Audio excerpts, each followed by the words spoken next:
Hello నమస్తే, నేను మీ సురేష్. ఇక మార్నింగ్ న్యూస్లో ఈరోజు వివిధ పత్రికల్లో వచ్చినటువంటి వార్తలు మనం చూద్దాం. వాటి వెనకాల ఉన్నటువంటి ఉద్దేశాలు మనం తెలుసుకుందాం. ఈనాడు, సాక్షి, మరి లెఫ్ట్ పత్రికనైన ప్రజాశక్తి, ఈ మూడు పత్రికలు వచ్చినటువంటి వార్తలను కంపేర్ చేసి చూద్దాం. ఎవరు ఎలా వార్తని ప్రొజెక్ట్ చేశారో వాటి వెనకాల వాస్తవాలు ఏంటో మనం తెలుసుకుందాం. ముందుగా ఈనాడు పేపర్లో బ్యానర్ వార్తగా నిన్న ట్రంప్ ప్రమాణ స్వీకారం చేశారు. మరి మనకైతే రాత్రి 10:30 అని చెప్పొచ్చు అనమాట. ఆయన ఇప్పుడు అమెరికా అధ్యక్షుడిగా రెండవసారి ప్రమాణ స్వీకారం చేశారనమాట. ఈ వార్తని మూడు పేపర్లో కూడా ఇదే వార్తనైతే రాశారనమాట. అలాగే మరొక వార్త మనం చూస్తే తెలుగువారు గ్లోబల్ లీడర్లుగా ఎదగాలని చంద్రబాబు గారు అంటున్నారు.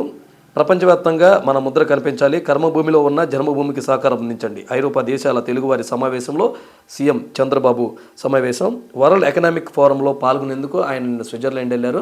అక్కడ తెలుగువారు కూడా అక్కడికి హాజరయ్యారు. ఈ విధంగా ఆయన తెలుగువారు ఎక్కడున్నా గ్లోబల్ లీడర్లుగా ఎదగాలని చెప్పేసి వాళ్ళతో అన్నారు. ఇదే వార్తనైతే హైలైట్ చేశారు. ఇక మరొక వార్త ఏంటంటే జగన్తో సిబిఐ కుమ్మక్కైందని రఘురామకృష్ణరాజు గారు ఆరోపిస్తున్నారు. ఇప్పటికే ఈ కేసు మరి ఆంధ్రప్రదేశ్లో సిబిఐ మరి వాయిదాల మీద వాయిదాలు వేస్తుందని తెలంగాణ కోర్టుకు బదలాయించాలని చెప్పి ఆయన పిటిషన్లు వేస్తున్నారు. అక్రమాస్తుల కేసులో ఎన్ని వాయిదాలు వేసినా అభ్యంతరం చెప్పట్లేదు సిబిఐ అని అంటున్నారు. డిశ్చార్జి పిటిషన్లు విచారించిన 5 జడ్జీలు బదిలీ అయ్యారు. సుప్రీంలో రఘురామకృష్ణరాజు తరపు న్యాయవాది వాదనలు, కేసు ట్రయల్ వేసే రాష్ట్రానికి బదిలీ చేసేందుకు కోర్టు విముఖత అనే వార్తను రాశారు. అలాగే తదుపరి విచారణ వచ్చే సోమవారానికి వాయిదా అని రాస్తున్నారు. వైఎస్ జగన్ అక్రమాస్తుల కేసులో సిబిఐ నిందితుడితో కుమ్మక్కైందని, అందుకే వారు ఏ వాయిదాను వ్యతిరేకించడం లేదని ఏపీ శాసనసభ సభాపతి రఘురామకృష్ణరాజు తరపు న్యాయవాది సుప్రీంకోర్టు దృష్టికి తీసుకువెళ్లారు.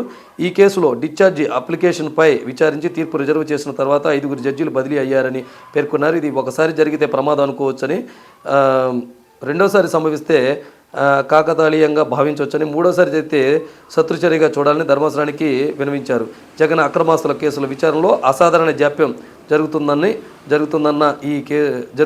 ఈయన అంటున్నారనమాట. అంటే ఈయన గతంలో ఎంపీగా పనిచేశారు వైఎస్ఆర్ కాంగ్రెస్ పార్టీలో.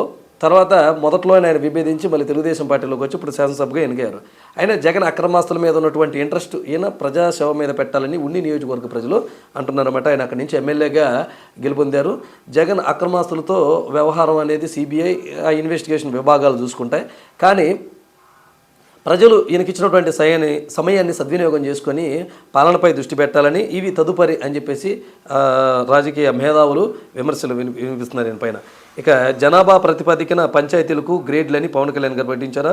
సీనియర్ అధికారులతో కమిటీ, వైకాపా తెచ్చిన అశాస్త్రీయ క్లస్టర్ వ్యవస్థకు కొత్త రూపు. ఉప ముఖ్యమంత్రి పవన్ కళ్యాణ్ పంచాయతీలను జనాభా ప్రతిపాదికన గ్రేడ్లుగా విభజించాలని రాష్ట్ర పంచాయతీరాజ్ గ్రామీణ అభివృద్ధి శాఖ మంత్రి పవన్ కళ్యాణ్ అధికారులను ఆదేశించారు. పంచాయతీల ఆదాయం ఆధారంగా ఏర్పాటైన క్లస్టర్ వ్యవస్థ కారణంగా సిబ్బంది నియామకం విషయంలో తలెత్తుతున్న ఇబ్బందులు, ప్రజలకు ఎదురవుతున్న అసౌకర్యాలు దృష్టిలో పెట్టుకుని గ్రేడ్ల వారీగా విభజన మార్గదర్శకాలు రూపొందించాలని ఆయన సూచించారు. ఇప్పుడు గత ప్రభుత్వం కూడా సచివాలయ వ్యవస్థను తీసుకొచ్చింది. దాంట్లో అనేక మంది ఉద్యోగులను నియమించింది. అంతకుముందు గతంలో చూసుకున్నట్లయితే గ్రామానికి సెక్రటరీ, సర్పంచ్ మాత్రమే ఉండేవాళ్ళు. అప్పట్లో కూడా గ్రామాల్లో పారిశుద్ధ్య పనులు కానీ, వీధి లైట్లు కానీ, మౌలిక సదుపాయాల విషయాల మీద ఫోకస్ చేస్తూ వాటిని పరిష్కరించేవాళ్ళు. అయితే ఇక్కడ ఇంతమంది వచ్చినా కానీ ఆ సమస్యలు అలాగే ఉన్నాయి. గ్రామాల్లో ఎక్కడ చెత్త అక్కడే ఉంటుంది, ఎక్కడ సమస్యలు అక్కడే ఉంటున్నాయి. ఉద్యోగులు పెరుగుతున్నారే తప్ప వాళ్ళకి జీతాలు ఇస్తున్నారే తప్ప అంటే సరైన ఉద్యోగం వాళ్ళకి కల్పించలేకపోతున్నారు. అంటే గ్రామాన్ని అభివృద్ధి చేసే దిశగా ఇక్కడ గ్రామాల్లో మౌలిక వసతులు ఏర్పాటు చేయలేకపోతుంది ఏ ప్రభుత్వం అధికారంలోకి వచ్చినా. గత ప్రభుత్వం వచ్చి అంత అట్టహాసంగా అంతమంది ఉద్యోగస్తులు నియమించినా సమస్యలు అలా ఉన్నాయి. కానీ కొన్ని ఏవైతే ప్రభుత్వ సేవలు ఉన్నాయో, ఆధార్ లాంటివి కానీ, లేకపోతే పింఛన్లు కానీ, మిగతావి అయితే ఇంటి దగ్గరకు వచ్చినాయి వాలంటీర్ వ్యవస్థ ద్వారా. దాన్ని దగ్గర చేశారు.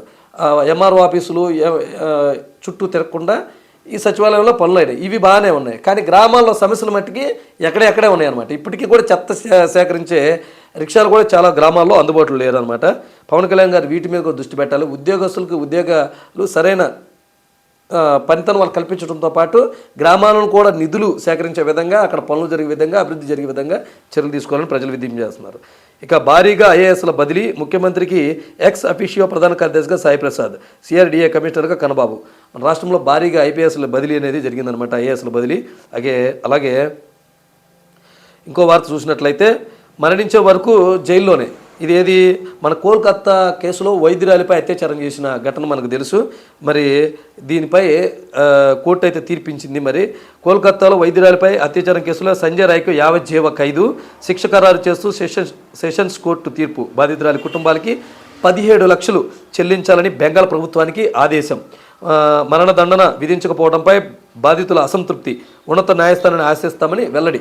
ఇక్కడ 17 లక్షల రూపాయలు తల్లిదండ్రులకు ఇవ్వాలని కోర్టు ఆదేశించి 10 లక్షల రూపాయలు ప్రభుత్వం ఇవ్వాలి, 7 లక్షల రూపాయలు ఇతను చెల్లించాలి. 17 లక్షలు చెల్లించి బెంగాల్ ప్రభుత్వానికి, తల్లిదండ్రులకి అలాగే అత్యాచారం చేసినందుకు 7 లక్షల రూపాయలు. వీళ్ళు ఏమంటున్నారు, తల్లిదండ్రులు మాకు ఆ డబ్బులు వద్దు, మేము ఎక్స్పెక్ట్ చేసింది ఏంటంటే మా కూతురు మరణించింది, ఇలాంటి అవస్థలు వేరే వాళ్ళకి ఎవరు రాకూడదు, ఇలాంటి దారుణాలు ఎక్కడ చోటు చేసుకోకూడదు, ఆడికి మరణశిక్ష విధిస్తేనే కరెక్ట్ అని వాళ్ళు వాదించారు. కానీ కోర్టు ఏమంటుందంటే మీకు జరిగినటువంటి నష్టాన్ని మేము అందించలేము, కానీ ఆ 10 లక్షల రూపాయలు ఏంటంటే ప్రభుత్వానికి కూడా భయం ఉండాలి కాబట్టి అక్కడ ఆ 10 లక్షలు ప్రభుత్వం కడుతుంది, 7 లక్షల రూపాయలు వచ్చేపాటికి మరి ఆమె వృత్తిలో ఉండి చనిపోయింది కాబట్టి అని చెప్పేసి కోర్టు చెప్తుంది. ఇవేవి మాకొద్దు, వాళ్ళకి మరణశిక్ష విధించాలి, ఆయన ఒక్కడికే కాదు దీంట్లో భాగమైన వాళ్ళని కూడా